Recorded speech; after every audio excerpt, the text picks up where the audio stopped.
அன்பு தமிழ் நெஞ்சங்களுக்கு ஆஸ்ட்ரோ தமிழ் மகளின் இனிய வணக்கங்கள். இன்றைய பதிவில் துளாராசியில் பிறந்த நண்பர்களே, உங்களுடைய தோல்வியிலிருந்து உங்களை காப்பாற்றும் தெய்வங்கள், துரோகத்திலிருந்து காப்பாற்றும் தெய்வங்கள், துன்பத்திலிருந்து காப்பாற்றக்கூடிய தெய்வங்கள் யார்? திக்கற்றவனுக்கு தெய்வமே துணைன்னு சொல்லுவாங்கங்க.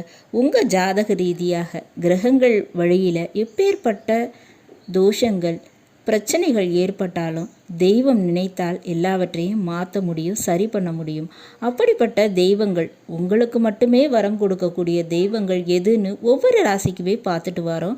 இன்றைய பதிவில் துளாராசியில் பிறந்த நண்பர்களுக்கு தன்மானம் காக்கும், தலைவிதியை மாற்றும் தெய்வங்கள் எது, அவற்றை எவ்வாறு வழிபட வேண்டும், அதைத்தான் இன்றைய பதிவில் பார்க்க போகிறோம். பதிவினை முழுமையாக பாருங்கள். பதிவு பிடிச்சிருந்தால் லைக் பண்ணி கமெண்ட் பண்ணி மற்ற நண்பர்கள் உறவினர்கள் பயன்பெற அவங்களுக்கும் ஷேர் பண்ண மறந்துடாதீங்க.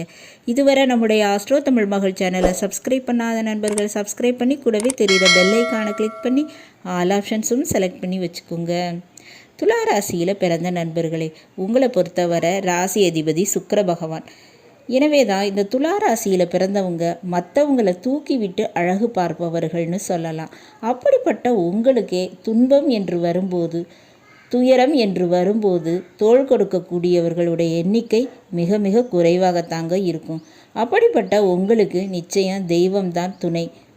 உங்களை பொறுத்தவரை உங்களுக்கு உயிர் போகும் கண்ட பிரச்சனை, உடல்நல பிரச்சனை மற்றும் ஆயுள் சம்பந்தப்பட்ட பிரச்சனை எப்பேற்பட்டதாக வந்தாலும் நீங்கள் வணங்க வேண்டியது காமாட்சி தெய்வம் மற்றும் ராஜராஜேஸ்வரி போன்ற தெய்வங்களை தான். இத்தகைய பெண் தெய்வங்கள் மட்டுமே உங்களுக்கு இந்த விஷயத்தை ஏற்படுத்தி கொடுக்கும். அதுலேயும் இந்த தெய்வங்களை அமாவாசை அல்லது பௌர்ணமி தினங்களில் வணங்க வேண்டும்.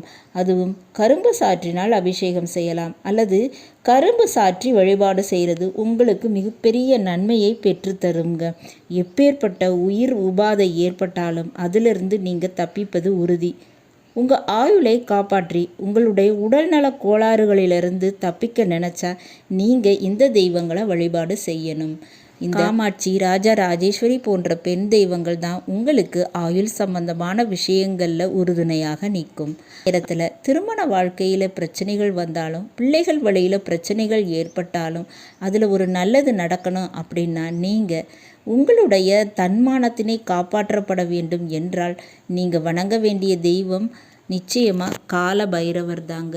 கால பைரவருக்கு தேய்பிறை அஷ்டமியில் அல்லது திங்கட்கிழமைகளில் 6 மணிக்கு மேலே 54 அல்லது 27 பன்னீர் பழங்களை மணியாக கோர்த்து கால பைரவருக்கு மாலையாக அணிவித்து தொடர்ந்து 8 திங்கள் அல்லது 8 அஷ்டமி நாட்களில் வழிபாடு செய்யும்போது திருமண வாழ்க்கையில் ஏற்பட்ட பிரச்சனை தீருங்க. பிள்ளைகள் வழியில் நன்மைகள் நடக்கும். உங்களுக்கு உங்களுடைய தன்மானத்திற்கு ஏற்பட்ட இழுக்கு பிரச்சனை இதெல்லாம் சரியாயிடும். எனவே கால பைரவர் எப்போவுமே உங்களை கண் போல இருந்து காப்பாற்றும் தெய்வமாக இருக்காரு. இந்த கால பைரவரை நீங்கள் வழிபாடு செஞ்சு நன்மையை பெற்றுக்கொள்ளுங்கள்.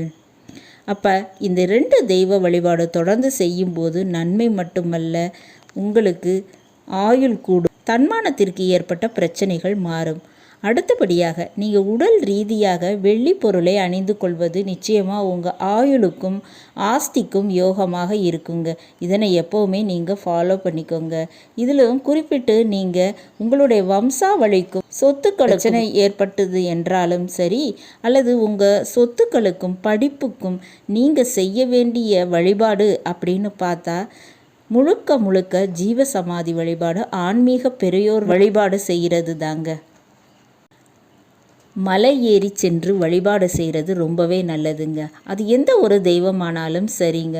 மலை மேல் இருக்கக்கூடிய சிவனாகட்டும், மலை மேல் இருக்கக்கூடிய 7 மலையானாகட்டும், அல்லது மலை மேல் இருக்கக்கூடிய முருகப்பெருமானாகட்டும், அப்படிப்பட்ட இந்த தெய்வங்களை நீங்கள் வணங்கும் போது பூர்வீக சொத்து ஏற்பட்ட பிரச்சனை இது சரியாயிடுங்க.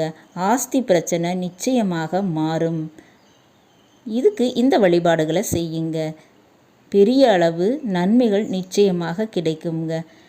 இதை தவறாமல் செஞ்சுக்கோங்க. நல்லது நண்பர்களே, இந்த பதிவு உங்களுக்கு பிடிச்சிருக்கும்னு நினைக்கிறேன். பிடிச்சிருந்தால் லைக் பண்ணி கமெண்ட் பண்ணி மற்ற நண்பர்கள் உறவினர்கள் பயன்பெற அவங்களுக்கும் ஷேர் பண்ண மறந்துடாதீங்க. இதுவரை நம்முடைய ஆஸ்ட்ரோ தமிழ் மகள் சேனலை சப்ஸ்கிரைப் பண்ணாத நண்பர்கள் சப்ஸ்கிரைப் பண்ணி கூடவே தெரிகிற பெல்லைக்கான கிளிக் பண்ணி ஆல் ஆப்ஷன்ஸும் செலக்ட் பண்ணி வச்சுக்கோங்க. மீண்டும் ஒரு நல்ல வாய்ப்பினில் உங்கள் அனைவரையும் சந்திக்கிறேன். அதுவரை ஆஸ்ட்ரோ தமிழ் மகளின் அன்பு கலந்த வணக்கங்கள். நன்றி.